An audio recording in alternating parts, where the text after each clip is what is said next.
Assalamu alaikum, brothers and sisters from all over the world. Before we talk about Islam, let's step back. What even is religion? Why do billions of people follow one? And how can we tell a true path from a cultural habit? In the next 10 minutes, I'll give you a clear, fair framework you can use. No jargon, just first principles.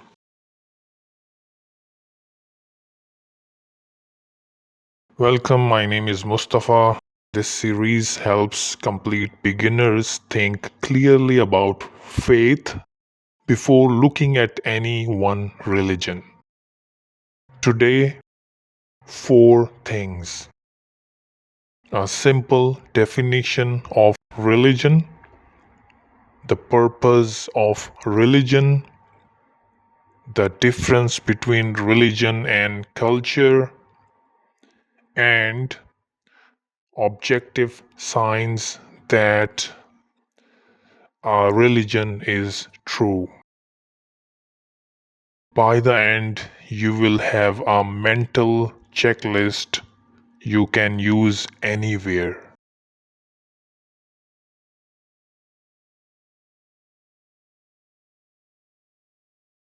What is religion?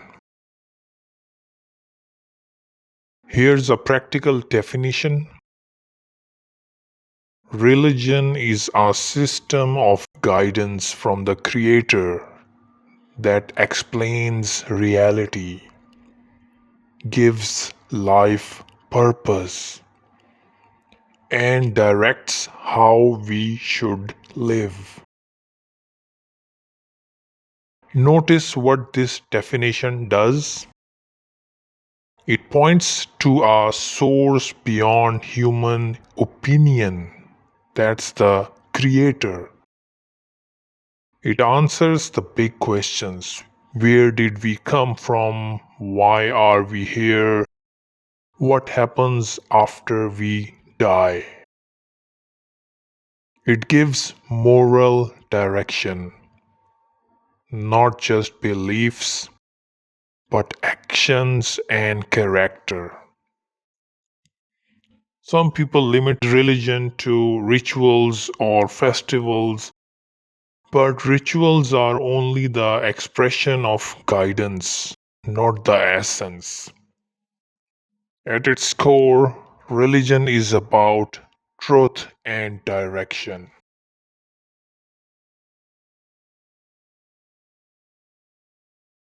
Why do humans seek religion?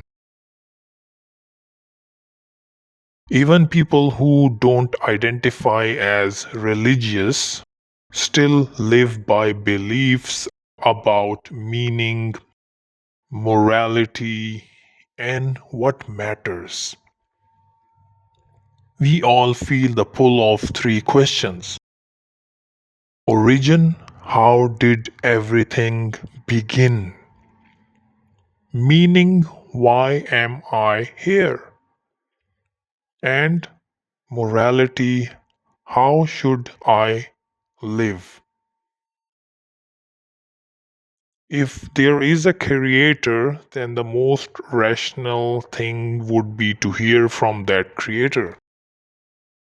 Guidance from the source would be more reliable than changing human trends.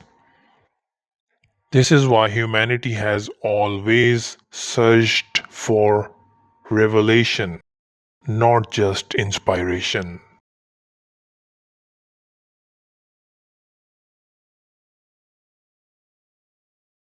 Religion versus culture.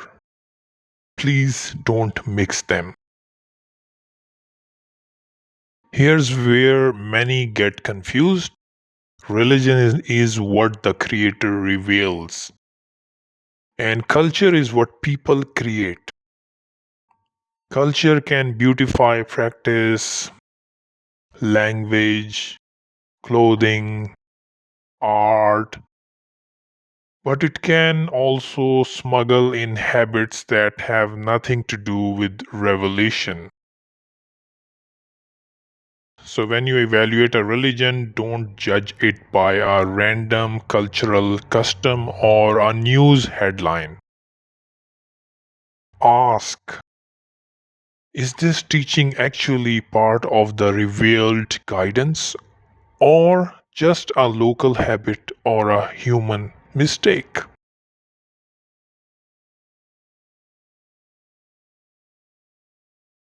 Signs of a true religion. Objective criteria. Before naming any religion, let's build a neutral checklist you can use. Number 1. Pure monotheism.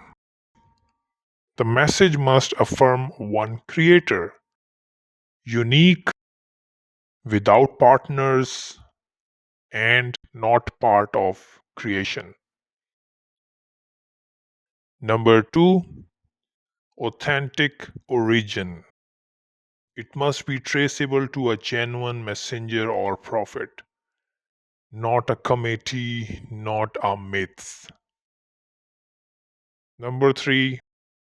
Preservation. The original revelation should be preserved, not lost in translation, editing, or contradictions. Number 4. Consistency. Its core teachings about God, purpose, and morality should be coherent over time. Number 5. Universality. Guidance should be relevant to all people, not only one tribe or era. Number 6. Transformative ethics.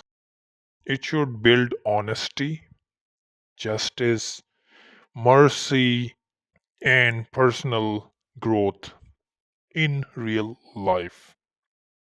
Keep this list. We will use it in later episodes when we discuss Islam specifically.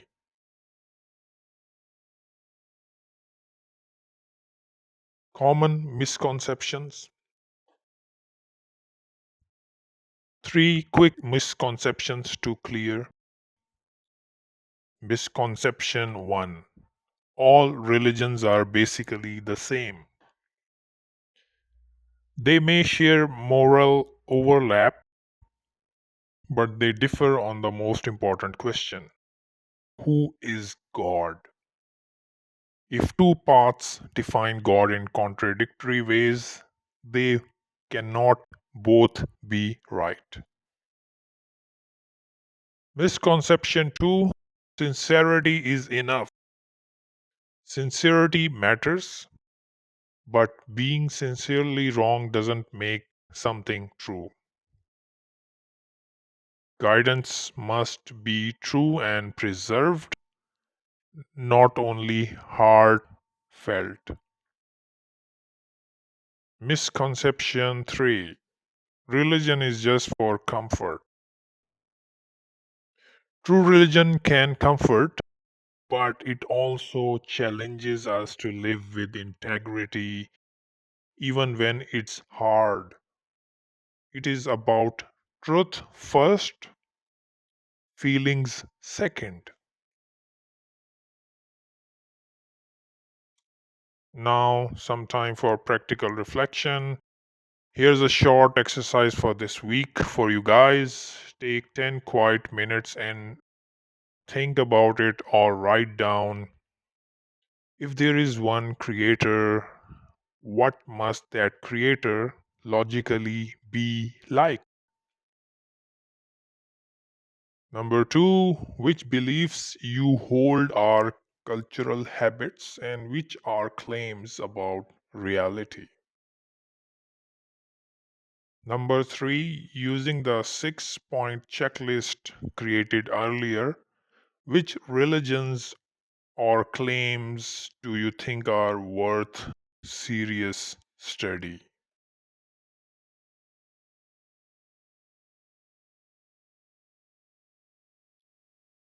That's it for today. In the next video, we will be talking about step 2.